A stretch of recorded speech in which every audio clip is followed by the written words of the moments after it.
Let us face, without panic, the reality of our times. The fact that atom bombs may someday be dropped on our cities. And let us prepare for survival, for understanding the weapon that threatens us.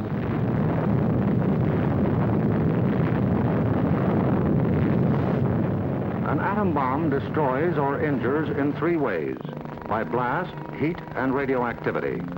The blast of an atom bomb is its most important destructive agent. In Japan, whole buildings were flattened by its force. However, many buildings of sturdy construction, even though close to the explosion, remained standing. The principal dangers of blast are flying glass and debris, the fires it may start, and the danger of being crushed in collapsing buildings. The atom bomb destroys by heat. People caught in the open as far as 2 miles away suffered flash burns. Yet, protection could have been easily achieved. Here, a bridge post and rail shielded the surface behind it. Any solid material afforded similar protection. The third weapon of the bomb is radioactivity, thrown off at the instant of explosion. However, the majority of people exposed to radiation recovered completely, including a large percentage of those who suffered serious radiation sickness. Today, they lead normal lives. They bear children. Their children are normal. These, then, are the weapons of the atom bomb that we must protect against: blast, heat, and radioactivity. Our cities are prime targets for atomic attack, but mass evacuation would be disastrous.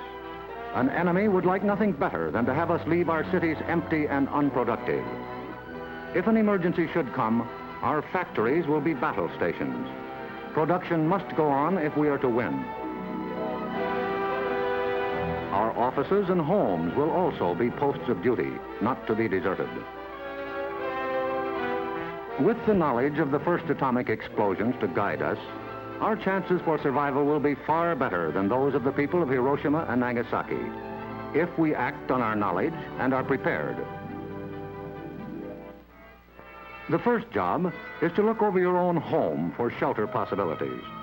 If you live in a private home that is well built, the cellar is the safest place to be. The lower you get, the more barriers there are likely to be against blast, heat, and radioactivity.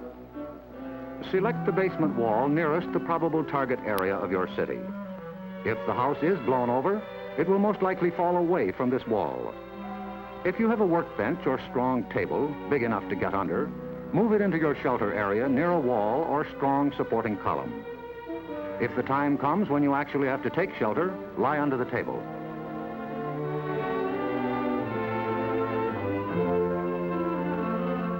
If you live in a home that has no basement, choose a shelter area without windows on the ground floor. An interior hallway is probably best. In time of emergency, the shelter area should be cleared of mirrors and other objects that might cause injury.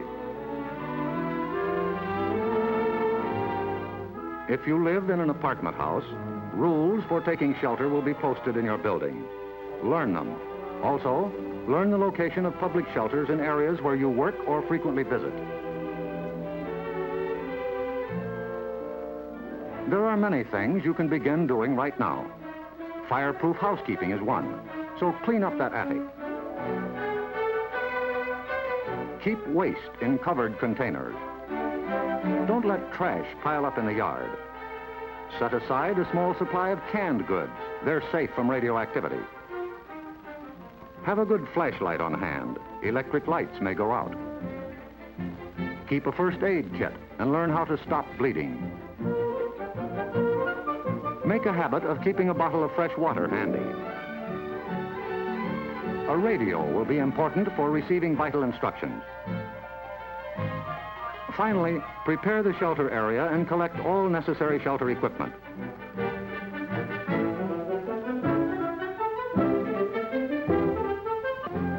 In case of an actual raid or test drill, the alert will be a warbling siren blast lasting 3 minutes.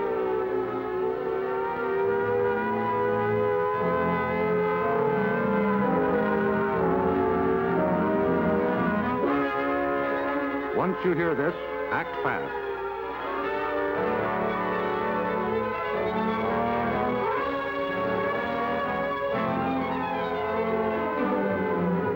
pull down the shades or blinds and close the drapes against flying glass. Turn off the burners of your gas or electric stove. Disconnect any heating elements, such as electric irons, hot plates, or bathroom heaters.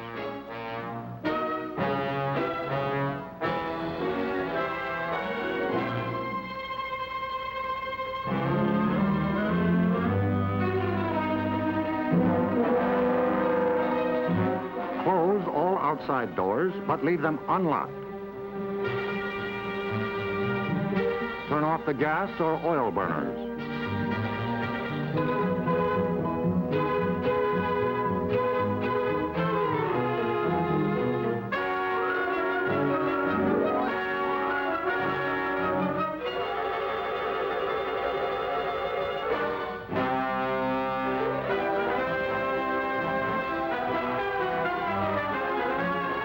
Taking shelter may be a race against time, even when you have some advance warning. But possibly, there may be no time. An attack could come without warning. The sky would suddenly light up. If a doorway is right at hand, use it. If the nearest shelter is more than a couple of steps away, fall to the ground immediately. Flying glass and debris are immediate dangers, so stay where you are until you're sure it's safe to move.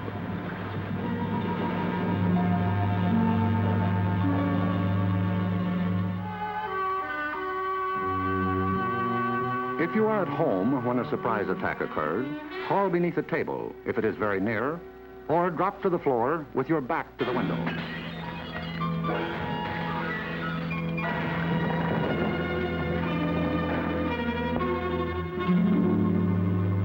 The immediate danger is over in about a minute, unless the explosion occurred near the ground or water.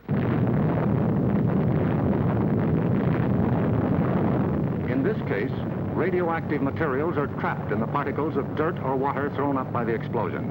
When these particles fall back to Earth, they may be dangerous.